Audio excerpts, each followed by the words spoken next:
Hello दोस्तों, आज की इस वीडियो में देखिए असदुद्दीन अवैसी ने ज़ैनूर के फसाद के बारे में और वक्फ बोर्ड के बिल के बारे में हुकूमत से क्या कहा है।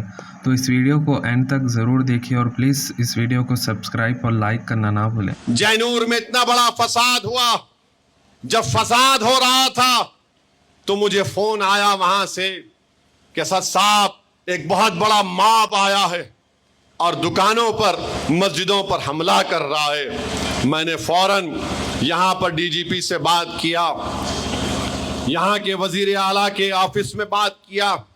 फिर मुझे दोपहर में 1-2 घंटे के बाद कहा गया कि असद साहब एक मदरसे और स्कूल के छोटे बच्चे फंसे हुए हैं, वहां पर मॉब घेर लिया स्कूल को। मैं अंदाजा नहीं कर सकते कितनी फिक्र में परेशानी में मैं आ गया। खैर अल्लाह का करम हुआ, वहां के पुलिस वालों को, यहाँ डीजीपी को बोला तो पुलिस की गाड़ियों में इन मासूम बच्चों को ले जाकर उनके माँ बाप के घरों तक पहुंचाया गया। फिर उसके बाद फसाद हुआ। मंजलिस ने ही सबसे पहले पूरे मुतासरीन के बैंक अकाउंट नंबर बुलाए, नंबर मंगवाए और हमने अपने ट्रस्ट से 32 लाख रुपए एक की दुकान और घर में उनके अकाउंट में डाले। जिसके गाड़ी का नुकसान हुआ, जिसकी मोटरसाइकिल का नुकसान हुआ, नुकसान तो कम से कम 16 से 20 करोड़ का हुआ। 16 से 20 करोड़ का नुकसान हुआ, मगर मंजलिस जो कर सकती थी मंजलिस ने किया। अगर कोई साहिब इस्तात है तो जरूर उन ज़ैनूर के उन मुतासरीन की मदद करें। फिर हमने 10 लाख की लागत से वहां पर किट बनाए, खाने के किट बनाए, उसको उठा कर रखा। मैं खुद जाना चाहता था मगर हजरत पुलिस ने कहा कि दूल्हे भाई नहीं आ सकते, तो मैंने कहा कोई बात नहीं। हमने आदिलाबाद के नजीर को कहा, हमारे सदर को, कि जाओ तुम जाकर वो 1000 खाने के किट ज़ैनूर के हमारे गरीब अवाम में बांटो। उन तमाम ने हमको दुआएं दी। अरे मंजलिस को गाली देने वालों, तुम ये भी नहीं कर सकते। मुझे कोई शिकायत नहीं है, मुझे मालूम कि अल्लाह जिससे काम लेना चाहता उससे अल्लाह काम लेता है। जिसके दिल में तड़प है अल्लाह उन्हीं को ही मौका देता है खिदमत करने का। जो बेचैन और बेकरार रहते हैं मजलूमों की तकलीफ को देखकर, जो ज़ैनूर के मुसलमानों की तकलीफ को अपने सीनों में जिन्होंने महसूस किया, अल्लाह ने उनको ही मौका दिया खिदमत करने का। जिन्होंने अल्लाह के रसूल सल्लल्लाहु अलैहि वसल्लम की शान में जिसने गुस्ताखी की, जिसके आंख में आंसू आ गए, जिसके रोंगटे खड़े हो गए, जो कर्ब के माहौल में था, जो रो रहा था कि मैं गुलामी का हक कैसे अदा करूं, तो अल्लाह ने इम्तियाज जलील को मौका दिया।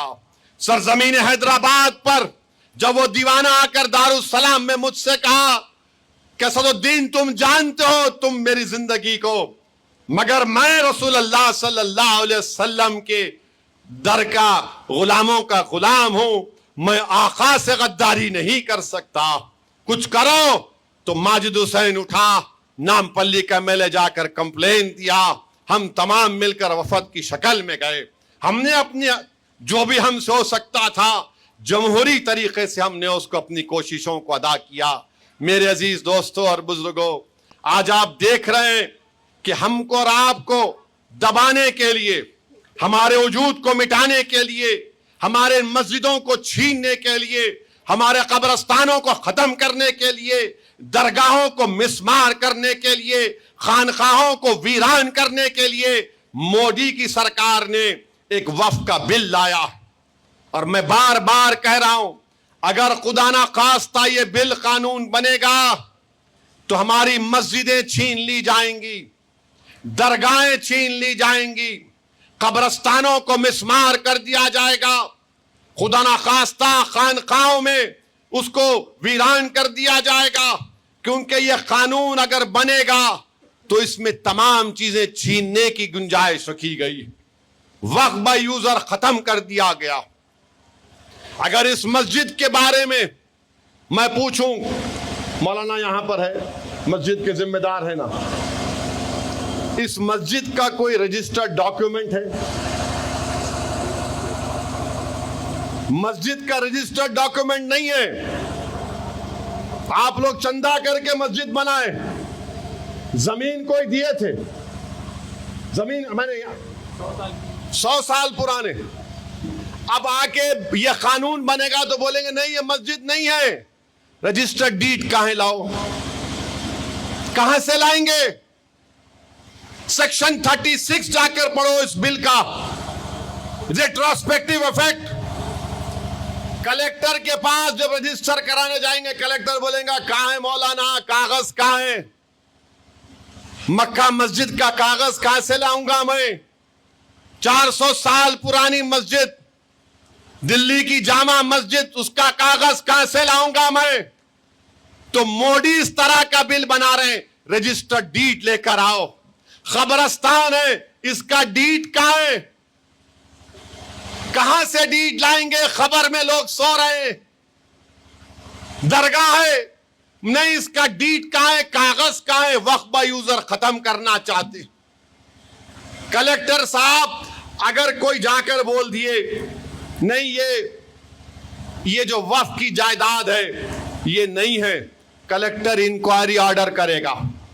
یہ بل میں لکھا ہوا ہے, جب کلیکٹر انکوائری آرڈر کرے گا تو جب تک انکوائری مکمل نہیں ہو جاتی, اور انکوائری مکمل کرنے کا کوئی ٹائم لیمٹ نہیں, اس وقت تک وہ وقف کی پراپرٹی نہیں رہے گی. تو تمام یہ سنگھ پریوار بی جے پی کے لوگ جائیں گے, یہ وقف کی پراپرٹی نہیں ہے, یہ ہمارے باپ کی ہے. کلیکٹر انکوائری آرڈر کریں گا اور وقف کی پراپرٹی نہیں رہیں گی, انہیں انکوائری کریں گے نہیں, ہم وقف کو کھو دیں گے. یہ بل میں کر رہے ہیں نریندر مودی. میرے عزیز دوستوں اور بزرگوں, ان کا مقصد ایک ہی ہے, اور کیا کر رہے ہیں؟ لمیٹڈ وقف بورڈ میں, سینٹرل وقف کونسل میں غیر مسلم کو ممبر بنا رہے ہیں, اور بولتے نہیں نہیں نہیں, اگر غیر مسلم کو بنائے, ہندو بھائی کو بنائے تو کیا تکلیف ہے؟ ارے بھائی صاحب, اتر پردیش میں جتنے بڑے بڑے مندروں میں قانون بنا دیا کہ اس کا کمشنر, اسسٹنٹ کمشنر, نوکر ہندو ہوگا, اور یہ بھی قانون بنا دیا اگر وہ جس دن ہندو نہیں رہے گا ممبرشپ ختم. تلنگانہ میں وہ قانون انڈومنٹ بورڈ کا, آندھرا کا, تمل ناڈو کا, اوڈیشہ کا, وہاں پر کیا کریں گے آپ؟ نہیں نہیں نہیں, وہ جو ہے وہ الگ ہے. وہ کیا الگ ہے, یہ کیا الگ ہے؟ وہ بھی ہمارے ہندو بھائیوں کا انڈومنٹ بورڈ ہے. بولتے نہیں چیریٹیبل ہے. ارے دیوانے کیا کان میں پھول ہے ہمارے؟ ریلیجیس اینڈ چیریٹیبل یہ بھی وہی ہے. وقف بورڈ کیا ہے؟ یہ سب چھیننے کی تیاری ہو رہی ہے.